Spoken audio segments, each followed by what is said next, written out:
Well, hello, everybody. Here we are again. The month of July is now over, so we got some real estate stats for the city of Edmonton and the area as far as real estate sales are concerned. Jay, you're here with me again after a brief little vacation, but welcome back. And let's talk about what happened in July. The numbers might appear a little bit scary. There's some stories behind it.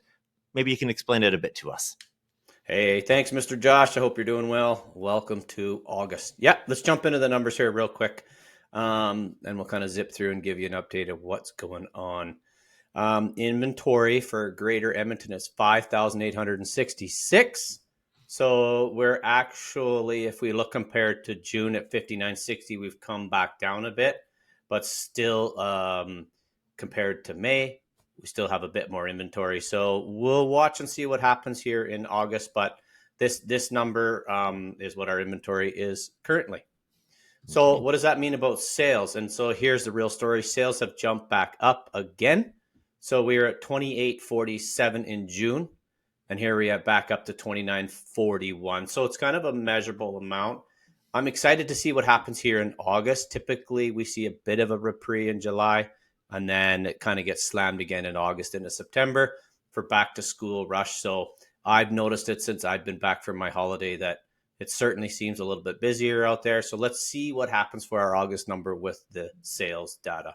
So what I'm hearing, Jay, is that's typical for things to slow down kind of in June and July a little bit after a busier spring market. I wasn't expecting you to say, hey, things pick up again in August, but it'll certainly be interesting to see if that happens. And, you know, as the Bank of Canada has been lowering interest rates, we're expecting another one here in 4 weeks.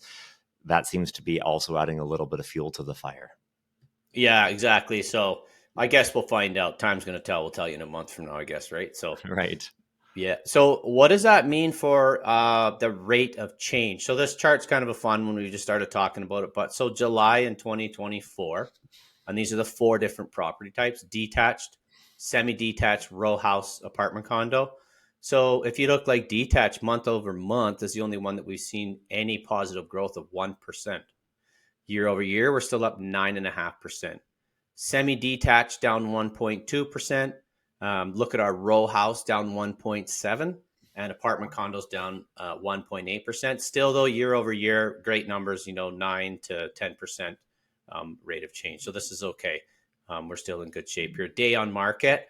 Of course, this is another metric. How fast are properties moving? If we look detached, right, 29 days in June, 32 in July. So just slight little changes across the board here compared to July of 2024, though there is a bit of a change. We're hanging on the market in some cases like detached, right? 44 to 32. So that's quite a bit quicker, right? So we'll watch to see what happens as we go through here into August as well. Right. So maybe this plays again into things tend to slow down in July compared to June, but it's clear that things are moving faster than they were just a year ago, right? So 2024 is proving to be a hotter market than 2023. Yeah. Sellers and buyers take a holiday though too, right? So July is not surprising at all to me. So what's the prices doing? Detached homes here. Greater Edmonton for July 2024, we got this $500,000 mark. June was 495. So as we talked about earlier, we're just up slightly. But if you look, we're back to May. So we had that little drop from May to June, June to July. We're back up. Let's see what August brings. Our next slide here, we'll talk about semi-detached. This is interesting. So April was 400. May was 410. And we held steady there. And then we've come back down to 405 here in July. So we're still okay, but we're still beating March and April numbers here. So this number's good. I like this next one. This one's very interesting to me. So what's happening here with the townhouse type? 285. So if we look at March, we were at 290.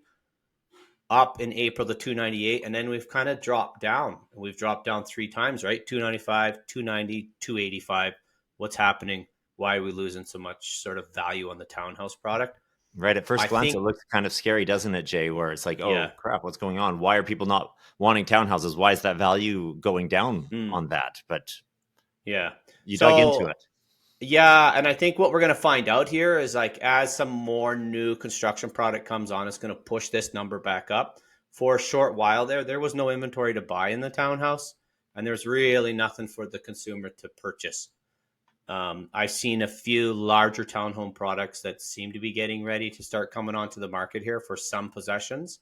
And so I think we're going to find this number is going to creep back up again. Of course, time will tell. I certainly have active townhouse buyers right now, and that's exactly what they're finding. So maybe in August into September, we'll see this number pop back up a little bit more as some of this new construction product comes back for the consumers to buy and to purchase. So that's Yeah, the what townhouse numbers. Yeah, because what you're explaining is the brand new townhouses tend to cost a little bit more than the resale townhouses. So if what's Mm, being bought is shifting more into the resale, it's not necessarily that prices are going down. It's just that what's being bought is the less expensive stuff. So, it's not the scary story that's sitting on the headline there, eh? certainly not. No, no. So we'll see August, September, like I said. Apartments again. April we were at 185, May 192, June 195, down to 192 for apartment. Still at May numbers. Nothing to see here really. $3,000 blip in prices is really unremarkable. So apartment numbers we're still okay with. They're actually holding pretty steady here. So I think we're still okay in this market as well. Perfect. And I remember looking over the previous 4 years. I don't have the graph for Eddie here for sharing, but over the previous 4 years, the only property type where the values were decreasing over the last 4 years on average was the apartment condos. Everything else Mm, had been sort of trending up, but it looks like that bottom has been hit and found by the apartments. So we're going to see them likely stay level here and start to nudge in an upward direction, just like everything else. At yeah. least I think that makes a lot of sense, eh? Yeah. Yeah, there's a few people that have sat on the fence. I had some conversations just last week where they're like, "Well, we're going to see what October brings," and I don't know. From what we see with these drops coming, and there's still some serious pressure on our market. I'm not too sure that that's the wise decision. Time's going to tell. Yeah. So what we're Yeah, seeing here, of course, Edmonton's market's continuing to hold strong. A little bit of yeah. softening in prices as people are on holidays for the summer, and next week we have a video queued up that we'll talk about how Edmonton's the most affordable major market in Canada, and so it's Mhm. still a great place to come and to own a home. It's one of the few places in Canada where that's absolutely available. That dream of the dream of home ownership is very real and very possible. So if you like what we're sharing here, please make sure that you subscribe to our channel. We're going to come back at you again next week. Every single week, we're posting new content, new videos to keep you informed as you consider being a first-time home buyer, a repeat home buyer, or wanting to know more about mortgages here in Canada. Looking forward to helping you with your home ownership plans in Edmonton.